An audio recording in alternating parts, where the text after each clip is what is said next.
আমরা এক্সাম দিতে যাচ্ছি।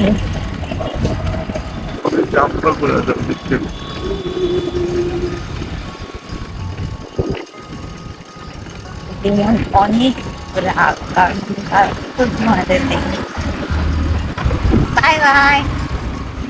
আসসালামু আলাইকুম everyone, welcome to my another mini blog. সেদিন হচ্ছে আমার ডিউ এর এক্সাম ছিল, সো আমরা সকাল সকাল রওনা দিই অ্যান্ড রিক্সা দিয়ে হচ্ছে মেট্রো রেল স্টেশনে যাই। সেদিন অনেক ক্রাউড ছিল, এক্সামটাতে এমনিতেও অনেক ক্রাউড থাকে, তো নর্মালি ক্রাউডই ছিল। অনেকক্ষণ আমাদের ওয়েট করতে হয়। বাই চান্স আমরা খুবই তাড়াতাড়ি হচ্ছে বের হই। এক্সাম শুরু হওয়ার প্রায় 3 ঘন্টা বা 3 ঘন্টা আগে মেবি আমরা বের হয়ে যাই।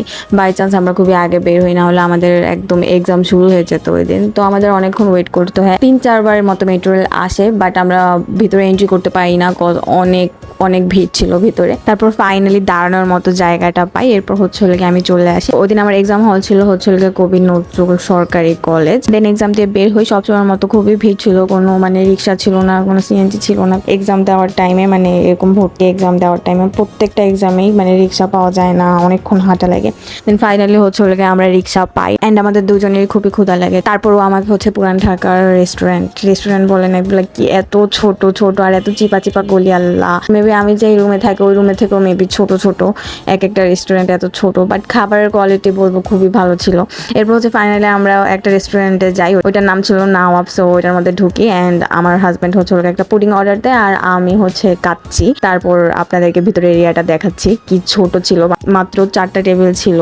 আর মনে হয় অনেক লম্বা যারা, তারা মেবি মাথাটা উপরের ওয়ালের সাথে লেগে যাবে, এমন ছোট ছোট। আলাদা ফার্স্ট টাইম আমি পুরান ঢাকায় এসব রেস্টুরেন্টে গিয়েছিলাম, বাট খাবার কোয়ালিটি আমার খুবই ভালো লেগেছিল। জানি না ক্ষুধা লেগেছে তাই নাকি আসলেই ভালো ছিল, বাট পুডিংটা আসলে ভালো ছিল। আমার হাজব্যান্ড একদম খেয়ে ফিদা হয়ে গিয়েছিল, অনেক ইয়ামি ছিল অ্যান্ড আমারও খুবই ভালো লেগেছে। পার্সোনালি পুডিং আমার এত ভালো লাগে না, বাট ওই পুডিংটা আসলে অনেক জোস ছিল। আপনারা দেখেই বুঝতে পারতেছেন, আপনারা নিজেই দেখুন, একদম চিজ কেক। আমার হাজব্যান্ড বলতেছিল চিজ কেক যেমন না, একদম ওরকম চিজি চিজি ছিল। ও তো বলছিল ও পুরান ঢাকায় আবার যাবে এবং আবার এই পুডিংটা খাবে, ওনাকে এতই আমি লেগেছিল।